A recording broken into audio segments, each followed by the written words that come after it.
Dear student, आज है 19 जून और 19 जून के हम इम्पोर्टेंट करंट अफेयर्स के बारे में पढ़ेंगे।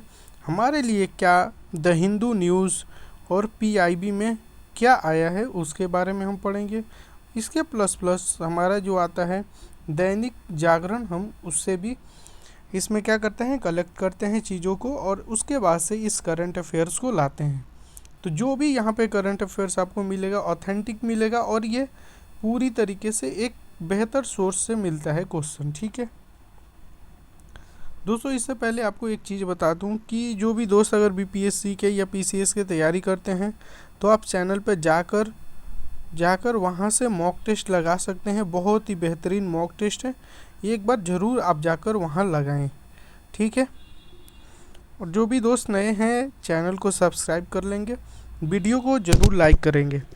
दोस्तों, हमारा मोटिवेशन यही होता है कि आप चैनल को सब्सक्राइब करते हो और वीडियो को लाइक करते हो, तो हमारा मोटिवेशन क्या होता है, ये बढ़ता है और अच्छा लगता है।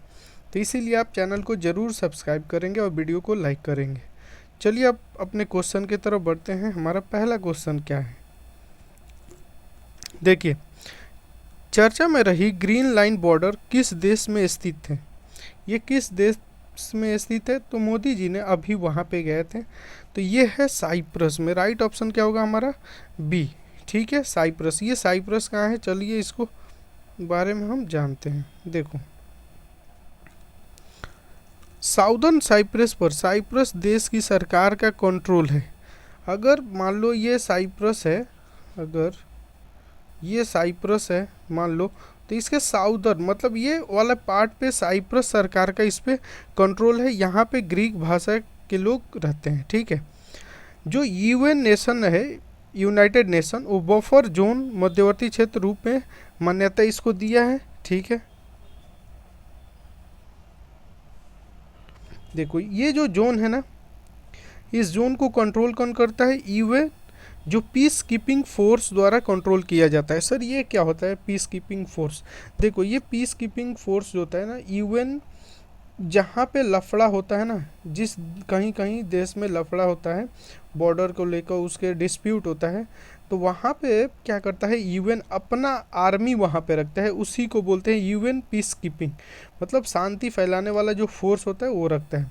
इसमें इंडिया के बहुत सारे ऐसे, इंडिया अपने तरफ से बहुत आर्मी को देता है यूएन पीस कीपिंग में। ठीक है, अगर हिस्ट्री के बारे में इसके जाने तो ग्रीन लाइन क्या है, 1960 में साइप्रस देश को आज़ादी मिलती है, किसे, ब्रिटेन से। ठीक है, फिर से 1963 में टेम्पोररी बाउंड्री बनाई गई जिसे ग्रीन लाइन कहा गया। 74 में क्या होता है, साइप्रस पर तुर्की आक्रमण कर देता है। 1974 में क्या करता है, तुर्की आक्रमण कर देता है साइप्रस पर और उसका 36% हिस्से पे कब्जा कर लेता है। ठीक है, देखो इसके बाद जो है साइप्रस, नॉर्दर्न साइप्रस और साउदर्न साइप्रस में बट गया, ये हो गया साइप्रस पूरा। तुर्की क्या करता है, 1974 में इस पर अटैक करता है और ऊपर वाले पार्ट लगभग 36% को अपने कब्जा में ले लेता है। ये साउदर्न जो पार्ट है ये किसके हाथ में आ जाता है, ये साइप्रस के हाथ में आ जाता है। ठीक है, जो नॉर्दर्न, जो हमारा जो नॉर्दर्न मतलब जो तुर्की जो कब्जा किया है उसको क्या करता है, उसको देश की मान्यता अभी तक नहीं दिया गया है। साइप्रस कंट्री कहाँ है, देखो वेस्ट एशिया में एक देश है, इसकी कैपिटल क्या है, निकोसिया इसकी कैपिटल है। यहाँ के प्रेसिडेंट कौन है, निकोस क्रिस्टोडुलाइट्स। ठीक है, इस चीज़ को आप याद रखेंगे। साइप्रस ने अभी मोदी जी को अपना सिविलियन हाईएस्ट जो ऑनर होता है, अवार्ड होता है, वो दिया था। इस चीज़ को भी आप याद रखेंगे। देखो हाल ही में सिप्री ईयर बुक 2025 के अनुसार भारत के पास कितने परमाणु बम हैं, तो अभी भारत के पास है 180 परमाणु बम। राइट आंसर क्या होगा हमारा, सी। ठीक है, चलो देखो सिप्री ने अपनी ईयरबुक ये लॉन्च किया, उसमें बताया कि जो भारत है, भारत के पास पहले कितना था, 172, अभी कितना हो गया, 180 हो गया है। ठीक है, और पाकिस्तान के पास कितना है, 170 है। चाइना के पास कितना है, 600 है, जिसमें से 24 डिप्लॉयड हैं। चलो सिप्री ईयरबुक के बारे में देखो यहाँ पे जानकारी दी है। सबसे ज़्यादा कहाँ है, रसिया के पास है 4309, उसके बाद यूएस के पास है, उसके बाद China, France, UK, India, Pakistan, Israel और नॉर्थ कोरिया। ठीक है, देखो थर्ड नंबर क्वेश्चन क्या है, संयुक्त राष्ट्र महासभा ने 4 दिसंबर को किस दिवस के रूप में घोषित किया है, किस रूप में घोषित किया है? तो देखो एक तरफा जबरदस्ती के उपयोग के खिलाफ अंतर्राष्ट्रीय दिवस। ठीक है, इसके बी हमारा राइट ऑप्शन होगा। ये जो 4 दिसंबर है ना, इसको इसीलिए घोषित किया, जो मजबूत देश है ना वो कमज़ोर देश पर एक तरफा उन पे थोपते हैं। ठीक है, उसको बोलते हैं कि तुम्हें यह करना है, तो वो करने के लिए एक तरफा थोप रहे हैं, उस पर मजबूरी करते हैं, उस पर मजबूरी बनाते हैं उसके ऊपर। ठीक है, करने के लिए कोई चीज़ें, इसीलिए इसको मनाया गया। ठीक है, तो राइट ऑप्शन क्या होगा हमारा बी। देखो इवन जो जनरल असेंबली 4 दिसंबर को इंटरनेशनल डे अगेंस्ट यूनिलेटरल को रिसीव मेजर को घोषित किया, ये 16 जून 2023 को आधिकारिक रूप से इसको क्या किया गया था, ऑफिशियल रूप से घोषित किया गया था। ये है क्या, देखो ये है क्या, तो इकोनॉमिक, बिजनेस, पॉलिटिकल या रिस्ट्रिक्शन कोई लगा देता है। जैसे देखो अमेरिका सैंक्शंस लगा देता है सबके ऊपर, अगर कोई देश उसके खिलाफ कुछ करता है तो, या लगता है अमेरिका को हमारे लिए खतरा है, तो उस पर क्या करता है, सेंसस लगाने लगता है। ठीक है, देखो जैसे पावरफुल कंट्री द्वारा क्या होता है, सेंसस लगा दिया जाता है, जैसे कि अमेरिका। देखो यूएन जनरल असेंबली क्या है, यूएन के 6 अंग में से एक है, यूएन का सारा पॉलिसी मेकिंग यही करता है। ठीक है, 79 जो सेशन चल रहा है, इसकी स्थापना 1945 में हुआ था। कहाँ पे हेड क्वार्टर है, तो इसका हेड क्वार्टर है न्यूयॉर्क सिटी यूएसए में। ठीक है, इस चीज़ को आप याद रखेंगे। ठीक है, प्रेसिडेंट कौन है, फिलेमोन यंग है। ठीक है, और यूएन सेक्रेटरी जनरल कौन है, एंटोनियो गुटेरेज। देखो मंगोलिया का नया प्रधानमंत्री कौन चुना गया है, तो मंगोलिया के नया प्रधानमंत्री कौन चुना गया है, तो ये चुने गए हैं जडन सतार ये गोम्बोजाओ। ठीक है, राइट ऑप्शन क्या होगा हमारा सी। देखो इनको जडन सतार जो है, इनको चुना गया है पीएम, नया पीएम चुना गया है कहाँ के, तो मंगोलिया के। इस चीज़ को आप याद रखेंगे। ठीक है, मंगोलिया देखो ईस्ट एशिया में एक देश है, लैंडलॉक कंट्री, आप याद रखेंगे। ये क्या है, लैंडलॉक कंट्री है, एक साइड रशिया और दूसरे साइड चाइना के साथ बाउंड्री शेयर करता है। कैपिटल कहाँ है, उलान बटार कैपिटल है। ठीक है, इस चीज़ को आप याद रखेंगे। यहाँ पे एक चीज़ देख लो, इम्पोर्टेंट है नोट में, मंगोलिया में खान गेस्ट एक्सरसाइज और एक्सरसाइज नोमैडिक एलिफेंट का आयोजन किया गया है। ठीक है, इस चीज़ को याद रखेंगे। क्वेश्चन नंबर अब है हमारा 5। ठीक है, देखो धरती आबा जन भागीदारी अभियान जो है किस मंत्रालय द्वारा शुरू किया गया है, तो ये ट्राइबल्स जो मिनिस्ट्री है उसके द्वारा। राइट ऑप्शन क्या होगा हमारा सी, मिनिस्ट्री ऑफ ट्राइबल्स के द्वारा। देखो मिनिस्ट्री ऑफ ट्राइबल्स ने धरती आबा जन भागीदारी अभियान को क्या किया है, इसको लॉन्च किया है। इस चीज़ को याद रखेंगे। अब तक के सबसे बड़ा ये ट्राइबल एम्पावरमेंट का एक कैंपेन है, जो ट्राइबल एरिया है वहाँ जाकर लोगों को क्या करना है, जागरूक करना है। जागरूक किसके लिए करना है, कि उनको स्कीम जो गवर्नमेंट की स्कीम आती है उसके बारे में बताना। ठीक है, इस चीज़ को आप याद रखेंगे।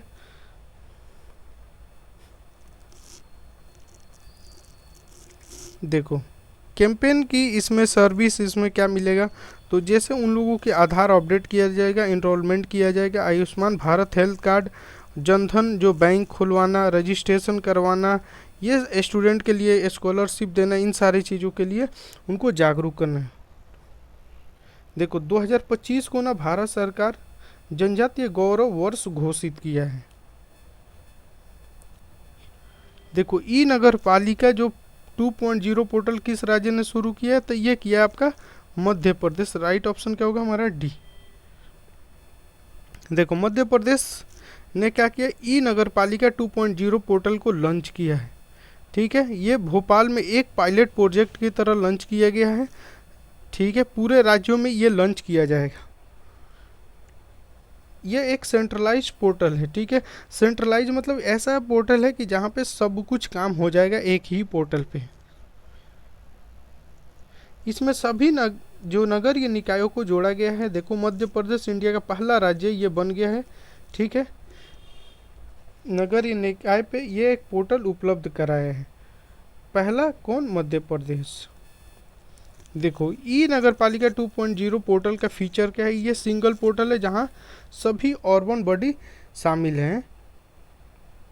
देखो इसमें क्या होगा, बर्थ और डेट, जो हमारा सर्टिफिकेट है, प्रॉपर्टी टैक्स हो गया, वाटर टैक्स, प्रॉपर्टी रजिस्ट्रेशन, ये सब चीज़ एक ही जगह पे किया जाएगा, मोबाइल एप्लीकेशन के रूप में अवेलेबल होगा। विश्व सिकल सेल दिवस हर साल ये कब मनाया जाता है? तो ये मनाया जाता है 19 जून को। विश्व सिकल सेल दिवस जो होता है ये क्या होता है इसके बारे में देखो। हर साल हम कब मनाते हैं? तो 19 जून को मनाते हैं सिकल सेल जो डे होता है। ये क्या होता है? ये से इस दिवस को वर्ल्ड सिकल एनीमिया डे के नाम से भी जानते हैं। यूनाइटेड नेशन जनरल असेंबली द्वारा 22 दिसंबर 2008 को इसको मान्यता दी गई थी। ठीक है, पहली बार 19 जून 2009 को इसको माना गया था। इसका ऑब्जेक्टिव क्या है? देखो इसको जो फैलता है इसको लेकर लोगों में जागरूकता फैलाना कि ये चीज़ को कम किया जा सके। ठीक है, 2025 इसका थीम क्या है? Global action. इस चीज़ को आप याद रखेंगे। सिकल सेल एनीमिया के अगर आपसे पूछा जाए 2025 का थीम क्या है, तो इस चीज़ को याद रखेंगे। Global action, local impact, empowering communities for effecting self advocacy. ठीक है, ये होता क्या है? देखो ये जेनेटिक रूप से होता है, ब्लड डिजीज है। ये क्या होता है कि माता पिता से बच्चे में आता है। ठीक है, ये ब्लड में होता है। ब्लड के जगह देखो, अगर ब्लड का शेप ऐसा होना चाहिए, तो ये सिकल सेल एनीमिया जब हो जाता है ना, तो ये हंसुआ के तरह हो जाता है। इस तरीके से हो जाता है, चांद के तरह। ठीक है, इस तरीके से तो कहा जाता है सिकल सेल एनीमिया हो गया। देखो जैसे इसमें लिखा हुआ है, बॉडी में रेड ब्लड सेल का क्या होता है? शेप सिकल, हंसिया, मतलब जैसे हम लोग क्या करते हैं गाँव में अपने क्या करते हैं, गेहूँ धान को काटते हैं ना, जो हंसिया होती है उसी तरीके से हो जाता है। ठीक है, देखो आरबीसी का लाइफ कितना होता है? 120 दिन तक। उसी तरीके से सिकल सेल सिर्फ 10 से 20 दिन तक में ही टूट जाता है। ठीक है, ये टूट जाता है। जब ये होता है तो क्या होता है? रेड ब्लड सेल में कमी हो जाती है आरबीसी में, और उसके बाद से शरीर में खून और ऑक्सीजन की भी कमी होने लगती है।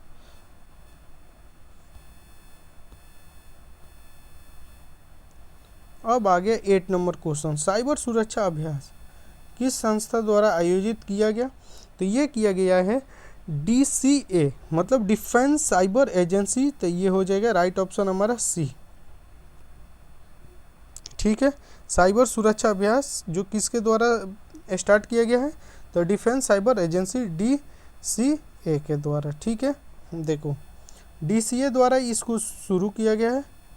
ठीक है, यह एक्सरसाइज में नेशनल लेवल एजेंसी को 100 से ज़्यादा लोग इसमें पार्टिसिपेट करेंगे। एक्सरसाइज क्या होगा? साइबर थ्रेट से लड़ने और उसे बचाव के लिए सिखाया जाएगा। अलग अलग तरीके के हम फेज में इसको क्या करेंगे होगा। ठीक है, इससे निपटेंगे हम। देखो DCA क्या होता है? ये एक सेवा एजेंसी है और इंटीग्रेटेड डिफेंस स्टाफ का हिस्सा है। भारत में साइबर सिक्योरिटी थ्रेट से बचने के लिए क्या होगा? बचाने के लिए, और इसमें कमी आएगा। हमारे देश में मैक्सिमम लोगों को साइबर थ्रेट जो होता है ना अटैक करता है। तो यहाँ से लोगों को या वित्तीय हो, पैसा से लेके या उसके प्राइवेसी से लेके इस चीज़ों को क्या करता है? साइबर अटैक करके चीज़ों को हैक कर लेता है। ठीक है, उससे हमें बचने के लिए, उससे बचाने के लिए हमें जागरूकता फैलाना है। ठीक है, इसकी स्थापना कब हुआ था? 28 सितंबर 2018 में हेडक्वार्टर न्यू दिल्ली इंडिया में है। देखो, जल गंगा संवर्धन अभियान किस राज्य में शुरू किया गया है? किस राज्य में इसको शुरू किया गया है? तो देखो, इसको मध्य प्रदेश में शुरू किया गया, ठीक है, जल गंगा संवर्धन अभियान, ठीक है।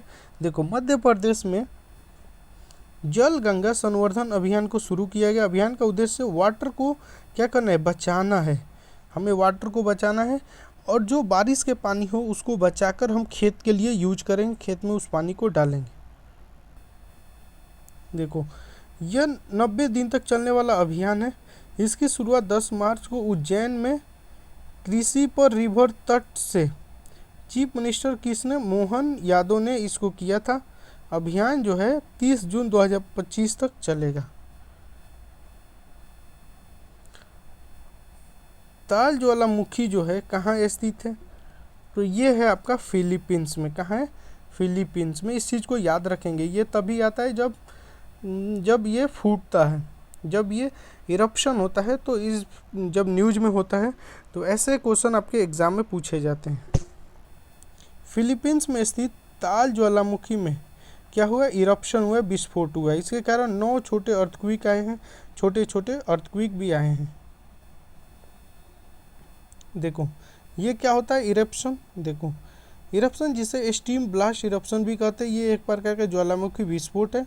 वोल्केनो के नीचे या आसपास मौजूद जो पानी होते हैं, भूजल, झील पानी, सतह पानी जो होता है, या गर्म मैग्मा या गर्म चट्टान के संपर्क में आने से ये क्या होता है? विस्फोट हो जाता है, ठीक है।